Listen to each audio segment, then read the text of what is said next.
Selamat siang, saya Tisa Cantika dari kelas 11 IPA 3. Di siang hari ini saya akan mempresentasikan tugas mandiri 8 mengenai sel kanker. Perlu diketahui dengan adanya pembelajaran mengenai sel kanker ini akan membantu saya untuk memperkarya diri. Ini adalah gambar sel kanker. Sel kanker adalah sel yang normal. Kemudian terjadinya mutasi pertama, mutasi kedua, mutasi ketiga, mutasi keempat. Dan terjadinya sel kanker yang membentuk menjadi tumor. Sel-sel kanker juga merupakan sel tumor yang ganas. Mutasi genetik yang akan memicu kanker dengan cenderungnya akan mempengaruhi 3 jenis gen utama. Yang pertama ada proton oncogene gen, kedua tumor suppressor gen, dan ketiga ada DNA repair gen. Dari proton oncogene gen ini adalah sel normal yang mempengaruhi dari pertumbuhan sel dan kumpulan sel. Dan bila terjadi mutasi, maka akan lebih aktif sel normalnya. Dari tumor suppressor gen ini adalah mutasi yang menyebabkan terjadinya pemicu yang terbentuknya tumor. Dan yang ketiga ada DNA repair gen, di mana Tuhan juga telah melengkapi menjadi 3 jenis bagian dari utamanya. Ini artinya akan menggantikan sel-sel yang rusak atau memperbaiki sel-sel yang rusak. Mutasi pada ketiga gen utama ini kadang disebut sebagai pengendali penyakit kanker. Dari penjelasan saya mengajarkan kita untuk menjaga pola makan dan pola hidup yang menyebabkan sel-sel tersebut mengalami mutasi, yaitu perubahan struktur gen, DNA atau gen, dan akan menentukan besar, yaitu perubahan dan struktur kromosom dari yang akan dipelajari di kelas 12. Berikutnya ini adalah gambar pembelahan sel yang normal dan sel kanker.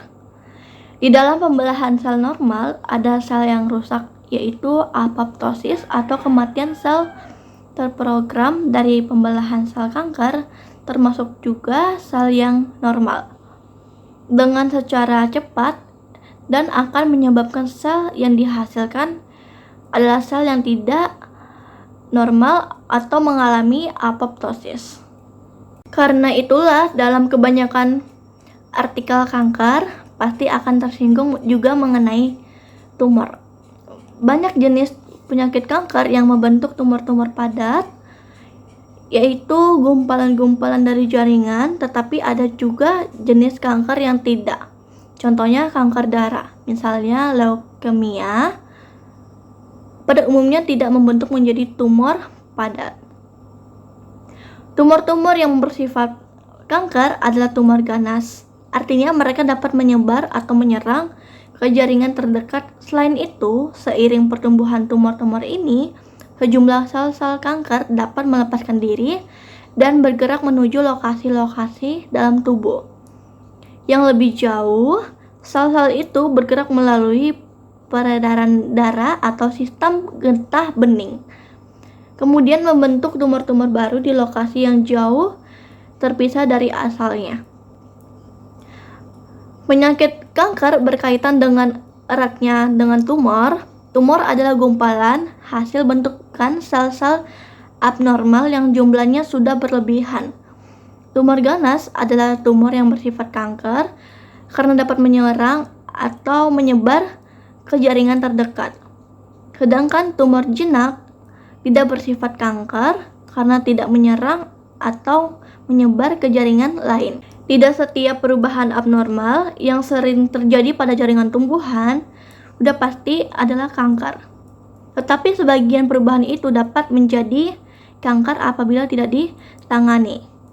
Karena itu, partikel dari kanker juga mengulas tentang perubahan abnormal non-kanker yang mirip dengan kanker dan bisa berubah menjadi kanker, yaitu ada hiperplastia, terjadi ketika sel-sel di dalam jaringan membelah lebih cepat dari normalnya, dan kelebihan sel-sel menumpuk atau berkembang biak. Namun, sel-sel dengan cara jaringan disusun tetap menjadi terlihat normal di bawah mikroskop. Hiperplasia bisa disebabkan oleh beberapa faktor atau kondisi, termasuk iritasi kronis atau jangka panjang. Yang kedua, ada displasia. Adalah kondisi yang lebih serius daripada hiperplasia. Pada displasia juga terjadi penumpukan kelebihan sel-sel, tetapi sel-sel itu terlihat abnormal dan ada sejumlah perubahan pada caranya jaringan disusun. Sebagai aturan umum, semakin abnormal sel-sel dan jaringan itu terlihat, maka semakin besar kemungkinan menjadi kanker. Yang ketiga ada karsinoma in situ, merupakan kondisi yang lebih serius daripada displasia. Meski kadang dianggap penyakit kanker, sebenarnya karsinoma in situ belum dikategorikan sebagai kanker karena tidak menyebar keluar jaringan asalnya. Tetapi kondisi ini tetap harus ditangani karena punya kemungkinan berubah jadi kanker. Ini ada perubahan kondisi non-kanker menjadi kanker. Sel-sel normal dapat berubah menjadi sel-sel kanker. Sebelum menjadi sel-sel kanker, sel itu akan lebih mengalami perubahan-perubahan abnormal yang disebut dengan hiperplasia dan displasia. Pada hiperplasia, terjadi peningkatan jumlah sel di suatu organ atau jaringan yang masih tampak normal di bawah mikroskop. Pada displasia, sel-sel juga tampak abnormal di bawah mikroskop, tetapi belum menjadi kanker.